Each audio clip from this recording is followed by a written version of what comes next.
Update new condition motorcycle গাড়িটা আজকে তাওয়াসু মোটরসে আরও একটি সেল আপডেট।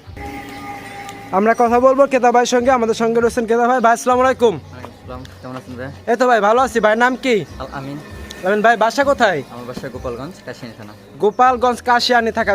গোপালগঞ্জ কাশিয়ানা থেকে এই পর্যন্ত আসছেন, আসলে গাড়িটা নিলেন। গাড়িটা কি আপনার পছন্দ হয়েছে? হ্যাঁ আলহামদুলিল্লাহ, খুবই পছন্দ হয়েছে। চালাই দেখছেন ভাই 2025-এর আপডেট মডেল কিন্তু। জি জি জি, একদম আপডেট। এর জন্যই ফুল ফ্রেশ কন্ডিশন দেখেই পছন্দ হয়েছে, এর জন্য এটাই। তার সঙ্গে রয়েছে 2 বছরের রেজিস্ট্রেশন কমপ্লিট। 25 থেকে 27 পর্যন্ত 2 বছরের রেজিস্ট্রেশন কমপ্লিট। 2025-এর একটা আপডেট মডেল গাড়ি। তার সঙ্গে পেয়ে যাচ্ছেন সম্পূর্ণ ফ্রি রেজিস্ট্রেশন কমপ্লিট মোটরসাইকেল গাড়িটা। যে গাড়িটা ক্রয় করলেন, গাড়িটা কি আপনি দেখছেন, চালাই দেখছেন? হ্যাঁ অবশ্যই। কন্ডিশনের দিক থেকে ঠিক আছে গাড়িটা? আলহামদুলিল্লাহ, খুবই ফ্রেশ। তো আপনি যে গাড়িটা নিলেন, গাড়িটার মডেল এবং কন্ডিশন অনুযায়ী দামের দিক থেকে কি সাশ্রয় মনে হয়েছে? আলহামদুলিল্লাহ, আমি স্যাটিসফাইড। তাহলে পরবর্তীতে তাওয়াসু মোটরসে যে কোনো গাড়ি সংক্রান্ত বিষয়ে লেনদেন করা সম্ভব।